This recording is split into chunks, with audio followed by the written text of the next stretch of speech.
Sākot ar 2025. gada janvāri, vieglo dīzeļauto īpašniekus gaida izmaiņas tehniskās apskates metodē, kura pārbauda automašīnu atgāzes. Līdz šim apskates stacijās mērīja dūmainību, bet no 2025. gada un automašīnas, kas ir jaunākas par 13. gadu, tiks mērītās cietās daļiņas.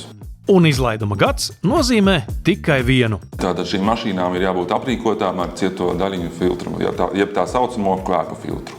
Cieto daļiņu jeb partikulu mērīšana notiks ar māle ražojuma aparātu, ko var iegādāties arī pie Intercars Latvija. Bet ko tad tas īsti mēra? Pirmkārt, viņš noteiks cieto daļiņu koncentrāciju izplūdes gāzēs. Un pēc tā mēs arī varēsim noteikt, vai automašīna ir aprīkota ar kvēpa filtru, vai viņai viņš darbojās, vai viņai viņš nedarbojās.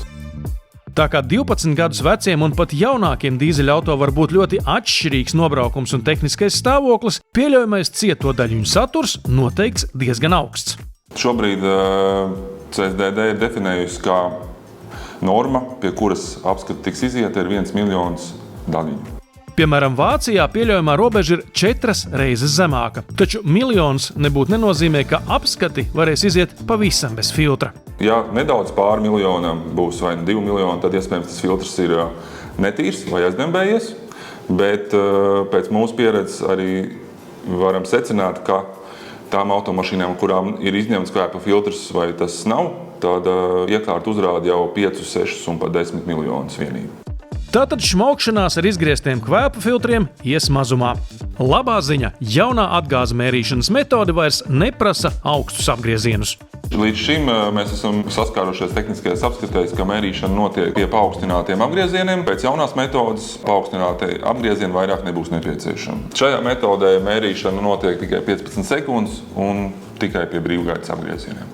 Lai iekārtu varētu izmantot Latvijā, bija nepieciešama speciāla programmatūra. Kopā ar ražotāju mēs esam izstrādājuši arī atbilstošu programmatūru, atbilstoši mūsu CSDD prasībām, kas arī ir integrēta gan pašā iekārtā, var darboties kā neatkarīgā iekārta, vai arī darboties uz datoru. Un tur tad arī tiek saglabāti mērījumu dati. Pēc mērīšanas dati automātiski tiek saglabāti iekārtā. Ja mums ir iekārta savienota ar datoru, savienojums ir pieejams gan bezvadu, gan ar vadu, tad šie mērījumi tiek saglabāti jau jūsu datorā. Daļā tehniskās apskates stacija tiks izmantota tieši tāda iekārta, kādu pat laban redzam šeit uz galda. Vai tādu pārdod arī autoservisiem? Šo iekārtu var iegādāties arī jebkurš servis, autorizēts vai parasts servis.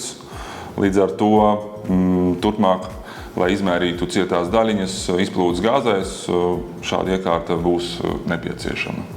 Iekārtas cena mēram daudzos tūkstošos, tāpēc nepieciešams plašāks pielietojums. Mūsu ieteikums dīleriem vai lieliem servisiem, kas arī nodarbojās ar komisijas automašīnām vai automašīnu uzpirkšanai, būtu liederīgi iegādāties šādu iekārtu, jo, ja jums atved uz pārdošanu automašīnu, tad jūs varat konstatēt, vai šī automašīna ir ar kvēpa filtru, vai ir ar darbojošu kvēpa filtru, vai tai automašīnai jau šī kvēpa filtra nav, vai viņš ir beigts. Tā kā apskatītā iekārta nav lēta, rodas jautājums, vai šī ir vienīgā cieto daļiņu mērīšanas metode?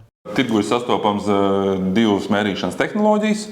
Māle PMU 400 izmantota tā sauktā kondensācijas uzskaites tehnoloģija. Partikulas kamerā tiek apsmidzināts ar šo spirtu, lai viņas izaugtu, lielākas, un tad ar lāzera tehnoloģiju tiek mērīta katra partikula atsevišķi. Tā otra metode ir līdzstrāvas metode, kur atkal partikulas tiek uzlādētas ar strāvu, un tad tiek mērīta strāvas caurlaidība. Līdzstrāvas metode ir lētāka, tāpēc tādas iekārtas piedāvā vairāki ražotāji, bet šādu tikai 2. Konkrēti šāda tipa iekārtu ar mērīšanas tehnoloģiju, kurā tiek izmantot lāzers, piedāvā tikai 2 ražotāji, tie ir Māle un Bosch. Tad jau laikam lieki jautāt, kura mērīšanas metode ir precīzāka. Metode, kurā tiek izmantota lāzera tehnoloģija, ir precīzāka, jo tiek skaitīta katra partikula. Mērīšanas diapazons šādai metodei ir lielāks. Vai iekārta uzrāda precīzu cieto daļiņu saturu? Viņa rāda gan parametrus, gan arī labi vai slikti. Vai iekārtas lietošanai nepieciešama apmācība? Iekārtai nav nekāda speciāla apmācība nepieciešama.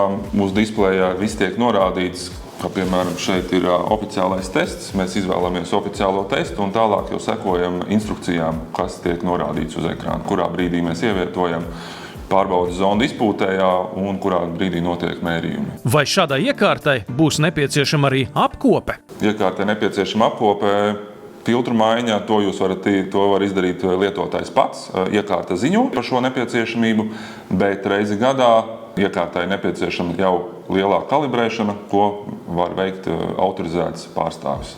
Un visbeidzot, vai iekārtai pieejamas vajadzīgās rezerves daļas? Mums, kā apkalpojušam servisam, tas ir pieejams gan zondes, gan filtri, gan arī visas komplektējošās detaļas. Viena detaļa, kura nemainās, tā ir mērīšanas kamera.